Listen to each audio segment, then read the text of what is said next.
The year 1963 was an exceptional moment for the consolidation of discourses surrounding Pan-Malayan political imaginations. In January 1963, Philippine Vice President Emmanuel Pelaez went to London and met with officials of the United Kingdom to discuss claims to Sabah, which was then part of the British colony. In August 1963, Maphilindo, a Pan-Malayan confederation composed of then Malaya, the Philippines, and Indonesia, was formalized. The confederation proved short-lived as Indonesian President Sukarno rallied against the establishment of the Federation of Malaysia, which for him was a strategic neo-colonial ploy by the British to ensure their influence in the region. In December 1963, after a trip to the United States for the memorial of John F. Kennedy, Philippine President Diosdado Macapagal visited Libya, Tanganyika, part of the present-day Tanzania, Madagascar, and Kenya as a gesture of goodwill and a strategy to field for votes should the Philippine claim to Sabah prosper in the Tribunal of the United Nations. These moments sketch out the intricate entanglements of claims to Pan-Malayan solidarity in the context of neo-colonial anxieties and geopolitical pressures. An editorial written by Jose Maria Sison, founder of the Communist Party of the Philippines, reviews the rhetorics that inform the establishing of Maphilindo. Titled Maphilindo, Afro-Asian or Anglo-American, and published in the Far East Reporter, Some Background on United States and Southeast Asia, Maphilindo in 1965, the essay annotates the stakes of each party in the success of a Malayan confederation. For Sison, Maphilindo had the possibility of becoming an Afro-Asian anti-imperialist instrument or an Anglo-American method to force Indonesia into a trap with two Anglo-American client nations, namely the Philippines and Malaysia, effectively dampening its non-aligned and anti-imperial leverage.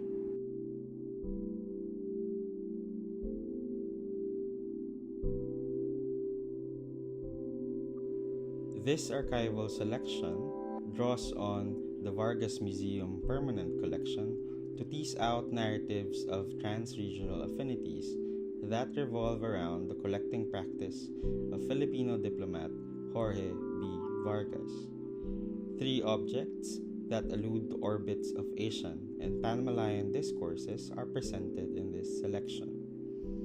A painting by Romeo Enriquez of Vargas and Sukarno at the 1962 Asian Games, a plaster cast bust of Inday Vargas, created by Pan-Malayan polemicist Ahmed Ibn Parfan, and a selection of books of Bandung delegate Carlos P. Romulo that forms part of the book collection of Vargas. Vargas was one of the co-founders and the founding vice president of the Asian Games. The 1962 edition of the Games, held in Jakarta, became a controversial one with how it excluded Israel and Taiwan from the roster of competing national teams. This was a decision commentators linked to Sukarno's political alignments, particularly with China and the Middle Eastern bloc. The Indonesian government faced criticism with its imputed politicization of the Games, and a number of international sports federations withdrew their support. In response to these criticisms, Sukarno created the Games of the New Emerging Forces, or GANEFO, in 1963 as a counterpoint to the Asian Games. The GANEFO invited athletes from Asia, Africa, and Latin America, or what Sukarno branded as, quote, the New Emerging Forces, unquote, effectively designing an athletic convention that fulfilled a political purpose, picking up on the very critique that was leveled at the Jakarta edition of the Asian Games. The GANEFO was short-lived and had its second and final iteration in Cambodia in 1966. Ahmed Parfan is an interesting figure whose work is part of the Vargas Permanent Collection. Parfan wrote the book Malayan Grandeur, a narrative of history by 100 seers in our intellectual revolution, which offered the polemical and, in historian Zeus Salazar's words, fascist account of pan-Malayan exceptionalism. In Parfan's book, he prefers an all-encompassing account of the Malayan race, a Malayology, and I quote, a field of inquiry which will lead to the redemption of Malayan glory and grandeur. In line with this, he wanted to change the name of the Philippines to Tanah Manil. Parfan's book is an account correcting Eurocentric biases of universal history by centering Malay figures and narratives. Parfan nominates figures as varied as Alexander the Great, Jesus Christ, and Constantine as Malays, redeeming lost honor, and narrates histories of the Malayan control of Asia and Europe.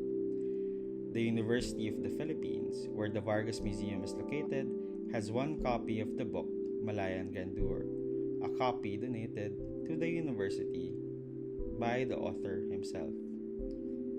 Finally, in this archival showcase are books authored by diplomat and Bandung delegate Carlos P. Romulo. The selection is comprised of books that discuss the possibility of a Southeast Asian Union, the complicated relationship of Philippine independence and American benevolence, as well as the potent role of the category Asia in thinking about trans-regional affinities and anti-imperial imaginations. The selection outlines the persistence of imperialist frameworks, as well as the novel ways in which these are undone by decolonizing projects and aspirations.